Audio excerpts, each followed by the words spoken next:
Hi friends, இன்றைக்கி நம்ம என்ன பார்க்க போகிறோம் பார்த்தீங்கன்னா, குரோம்பேட்டை டு திருத்தணி ட்ராவல்ஸ் எப்படி இருந்துச்சுன்னு பார்க்க போகிறோம். ஃபர்ஸ்ட் நாங்கள் ரயில்வே ஸ்டேஷன் போனோம். லோக்கல் ட்ரெயின் சர்வீஸ் கிடையாதுன்னு சொல்லிட்டாங்க. அதனால் நாங்கள் நேராக பஸ் ஸ்டாண்ட் போய் ஆட்டோ பிடிச்சிட்டோம்.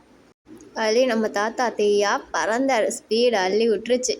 அப்படியே நேராக நாங்கள் மெட்ரோ ஸ்டேஷன் இங்கே போயிட்டோம். மெட்ரோ ஸ்டேஷன் அதாவது ஏர்போர்ட்டுக்கிட்ட இருக்கிற மெட்ரோவில் ஏறி போனோம். அங்கே போனால் பக்கத்தில் சைடில் சாப்பிட்றதுக்கு ஐட்டமே மோமோ ஷாப்பு நிறைய ஷாப்ஸ் இருந்துச்சு. அதில் ரெண்டு மோமோ வாங்கி சாப்பிட்டு அப்படியே நேராக எக்ஸலேட்டரில் மேலே ஏறி போனோம். அதாவது எங்கள் மேரேஜ் லைஃப்க்கு அப்புறம் நாங்கள் போன முத லோ பட்ஜெட் ட்ரிப் இது தான். இது வரைக்கும் நாங்கள் இவ்வளோ லோ பட்ஜெட்டில் போனதே கிடையாது. அப்படியே எக்ஸலேட்டரில் போனோமா, அப்புறம் அங்கேனா நம்மளுக்கு டிக்கெட் எடுக்கணும். மெட்ரோவுக்கு டிக்கெட் எடுத்துகிட்டு அங்கே போய் பார்த்தா கூட்டம். மெட்ரோ ஸ்டேஷனில் டிக்கெட் எடுக்கிற கவுண்ட்ரு. அப்படியே அங்கேக்குள்ளே பாப்பா கூட விளாண்டுட்டு அப்பாவும் பிள்ளையும் ஃபஸ்ட்டு போய் நின்னாங்க. அப்புறம் என்ன நினச்சின்னு தெரியல. அப்புறம் நான் எடுக்க நீங்கள் 2 பேர் வாங்கன்ட்டு நான் போய் டிக்கெட் எடுத்துக்கிட்டு இருந்தேன். அப்பாவும் பொண்ணும் ஜாலியாக என்ஜாய் பண்ணி விளாண்டுக்கிட்டு வேடிக்கை பார்த்துக்கிட்டு வந்துட்டு இருந்தாங்க. சாரி கைஸ், கொஞ்சம் திருத்தணி போயிட்டு வந்ததுனால அதுக்கு தொண்டை கொஞ்சம் ப்ராப்ளமாக இருக்குது. கொஞ்சம் அட்ஜஸ்ட் பண்ணிக்கோங்க, ஓகே. அப்புறம் நாங்கள் மெட்ரோ டிக்கெட் எடுத்துகிட்டு நேராக மெட்ரோ ட்ரெயின் போனோடனே ட்ரெயின் இருந்துச்சு. அதில் ஏறி அப்படியே பாப்பா கூட கொஞ்சம் விளாண்டுட்டு செஞ்சுட்டு இருந்தோம். அப்புறம் வெளியே வியூ நம்ம சென்னை சிட்டியே செம்ம க்யூட்டாக அழகாக தெரிஞ்சிச்சு.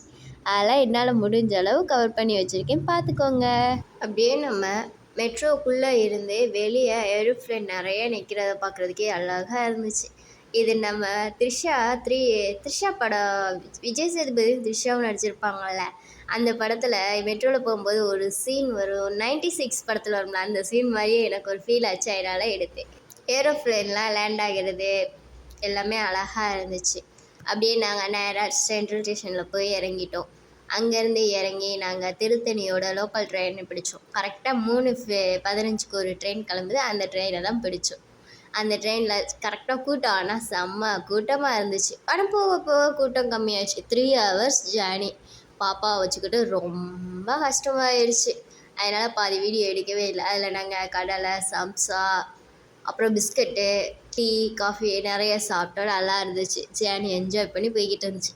ஃபஸ்ட்டு ரொம்ப ஹாப்பியாக ஆரம்பித்த ஜேர்னி கடைசியில் ரொம்ப டயர்டாக போய் முடிஞ்சிருச்சு. அப்படியே அழகாக ஜன்னல் வியூ அப்படியே கிட்டத்தில் போக போக நம்ம திருத்தணி கோபுரம் தெரிஞ்சிச்சு. அதுக்குள்ளேயும் பாப்பா எழுந்துட்டாலாம், பாதி வீடியோ எடுக்க முடியாமல் போயிடுச்சு. திருத்தணி போகிற வழியில் ஒரு அம்மன் கோயில் தெரிஞ்சிச்சு. அந்த அம்மன் கோயிலும் சிவன் கோயிலான்னு தெரில. அம்மன் சில பிரம்மாண்டமாக இருந்துச்சு. பக்கத்தில் ஒரு சிவன் கோயில் இருந்துச்சு. அது எப்படி சொல்லன்னு எனக்கும் தெரில. அந்த சிவன் கோயிலில் விசேஷம் போல் செம்மையாக கொண்டாடிக்கிட்டு இருந்தாங்க. கொட்டு அடிச்சுட்டு விளக்கேற்றி ஆராதனை கட்டிக்கிட்டு இருந்தாங்க. அம்மன் சிலையும் செம்ம பிரம்மாண்டமாக அழகாக தெரிஞ்சிருந்துச்சு. அப்படியே சாமிக்கு ஒரு வேண்டுதலை போட்டுட்டு அப்படியே போயிட்டு வண்டி போய்கிட்டு இருந்துச்சு. திருத்தணி போகிற வழியிலேயே சரியான மழை. எங்கே நம்ம மலையில் நனைஞ்சிக்கிட்டு தான் போகிறோமோ நினச்சிக்கிட்டே இருந்தேன். ஆனால் என்ன அதிர்ஷ்டவசமாக அந்த முருகர் எங்களுக்கு போகும்போது மலையை நிப்பாட்டிட்டார். லைட்டாக சாரல் மட்டும் இருந்துச்சு. அப்படியே நாங்கள் அங்கேருந்து போயிட்டோம். அங்கேருந்து போகும்போது திருத்தணியில் லேண்ட் ஆகிட்டோம். திருத்தணி ரயில்வே ஸ்டேஷன்லேருந்து கோயில் ஒரு 1/2 கிலோமீட்டர் தான் இருந்துச்சு. அப்படியே மெல்ல பொடி நிறையா நடந்து போயிட்டோம். அங்கே போய் டிக்கெட்டு கோயில் நிர்வாகத்தோட டிக்கெட் பஸ் இருக்குது. அந்த பஸ்ஸில் போய் டிக்கெட் எடுத்துகிட்டு அங்கேயே கொஞ்சம் நேரம் பஸ்ஸை நிப்பாட்டி போட்டுட்டோம். 1/2 hour வெயிட் பண்ணிக்கிட்டு இருந்தோம். மழையே வரல, நல்ல வேலை. அப்படியே கீழேயே ரூம் அவைலபிளாக இருக்குது. அதுலேயும் நல்லா தான் இருக்குது, நீட்டாக. அப்புறம் பஸ் கிளம்பிடுச்சு. இதுதான் கோயில் என்ட்ரன்ஸ் வழியாக நாங்கள் உள்ளே போய் மேலே பஸ்ஸில் லேட்டானதுனால நாங்கள் பஸ்லேயே ஏறிட்டோம். போய் 6:30 இருக்கும். 6:30க்கு கோயிலுக்குள்ளே போயிட்டோம். கரெக்டாக 7 மணிக்கு கோயில் லைனில் போய் நின்னோம்.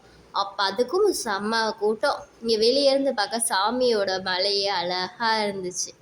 அவ்வளோ தெளிவாக செம்மையாக இருந்துச்சு. அப்படியே நாங்கள் மெல்ல கோயில் பஸ்லேருந்து இறங்கி கோயிலுக்குள்ளே நடந்து போக ஆரம்பித்தோம். நடந்து போய்கிட்டே இருக்கும்போது கூட்டம் இங்கேயே சரியான கூட்டமாகிடுச்சு. பஸ்லேருந்து இறங்கன்ட்டானுங்க. அப்படியே போய்கிட்டே இருந்தோமா. அப்படி போகும்போது அப்படியே பூக்கரைக்கா இருந்தாங்க. அவங்கள்ட்ட கொஞ்சம் ஒரு முழம் 40 ரூபா முல்லைப்பூ வாங்கி வச்சுட்டு அப்படியே செப்பல் கழட்டி போட்டு கோயிலுக்குள்ளே போகும்போது செம்ம கூட்டம். 100 ரூபா தரிசனத்துக்கே சரியான கூட்டம். அதில் ஃப்ரீ தரிசனம் அதை விட அதிகம். நாங்கள் 100 தரிசனத்துக்கே போயிட்டோம். உள்ள வரிசையில் போய் நின்னோம். ஃபஸ்ட்டு 100 தரிசனம் எது, யுத்த தரிசனம் எதுன்னு தெரில. மாற்றி மாற்றி நின்றுட்டு அப்புறம் ஒருத்தவங்கள்ட்ட கேட்டால் லாங்குவேஜ் ப்ராப்ளம் வேறு இருந்துச்சு. போய் நின்று சாமியை பார்த்துட்டு உள்ளே ஃபோன் அலோடு இல்லைன்ட்டாங்க. அதனால் நாங்கள் வீடியோ எதுவுமே எடுக்கலை. அதுக்கப்புறம் சாமியை கும்பிட்டுட்டு வெளியே வந்தால் நைட்டு 9 மணிக்கு மேலே பஸ், 8:30க்கு மேலே பஸ்ஸு கீழே இறங்காதுன்ட்டாங்க. அப்புறம் என்ன செய்ய, ரூமில் போய் தங்கி ரூம் எடுத்தோம்.